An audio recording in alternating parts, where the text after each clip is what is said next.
পশ্চিমা বিশ্বের উন্নয়ন ধারণা থেকে বেরিয়ে নিজের মতো ভিন্ন ধরনের নতুন সমাজ ব্যবস্থা গড়ে তোলার আহ্বান জানিয়েছেন প্রধান উপদেষ্টা ডক্টর মোহাম্মদ ইউনূস।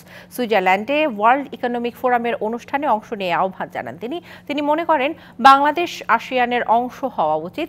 আগামী নির্বাচন এবং দেশকে এগিয়ে নেওয়ার পরিকল্পনাও বিশ্ব নেতাদের কাছে তুলে ধরেন প্রধান উপদেষ্টা। সুইজারল্যান্ডের দাভোসে ওয়ার্ল্ড ইকোনমিক ফোরামের বার্ষিক সভায় যোগ দিয়ে বুধবার ব্যস্ত সময় পার করেন অন্তর্বর্তী সরকারের প্রধান উপদেষ্টা ডক্টর মোহাম্মদ ইউনূস। দক্ষিণ পূর্ব এশিয়ার দেশগুলোর জোট আসিয়ানের একটি আলোচনা পর্বে অংশ নিয়ে প্রধান উপদেষ্টা কথা বলেন ভবিষ্যৎ নিয়ে। প্রশ্ন রাখেন, এতদিন ধরে উন্নয়ন ও সফলতার বিষয়গুলো কি একই হবে নাকি নিজের মতো পথ তৈরি করা হবে? আসিয়ান দেশসহ সকলের কাছে প্রশ্ন, কি ধরনের ভবিষ্যৎ আমরা আমাদের দেখতে চাই আঞ্চলিক অংশীদার হিসেবে? আমরা কি একই পথে চলব? উন্নয়ন ও সফলতার বিষয়গুলো কি একই হবে নাকি আমরা নিজেদের জন্য নিজের পথ তৈরি করব?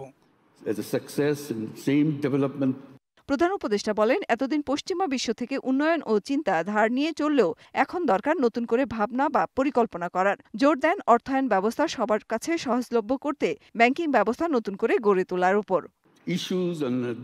পশ্চিমা বিশ্ব থেকে উন্নয়ন ও বিভিন্ন ধরনের যেসব চিন্তা নিয়ে চলছি সেখানে নতুন করে ভাবনা বা পরিকল্পনা করা দরকার। ব্যাংকিং ব্যবস্থা নতুন করে ভাবা দরকার। এজন্য নতুন করে সব ভাবতে হবে, পরিকল্পনা করতে হবে, নয়তো আমরা আগের জায়গায় ফিরে যাব, যা ভবিষ্যৎ বিপর্যয় ডেকে আনবে। তিনি বলেন, আগামীর অগ্রগতি হবে ভিন্নভাবে, আর এর নেতৃত্ব দেবে তরুণরাই। ওয়ার্ল্ড ইকোনমিক ফোরামের আরেকটি সেশনে বিশ্ব নেতাদের কাছে আগামী নির্বাচন ও দেশ পুনর্গঠনের পরিকল্পনা তুলে ধরেন প্রধান উপদেষ্টা। সহায়তা চান আওয়ামী লীগ সরকারের সময়ে পাচার হওয়া অর্থ ফেরত আনার ব্যাপারে। মেহের মনি, ডিবিসি নিউজ, ঢাকা।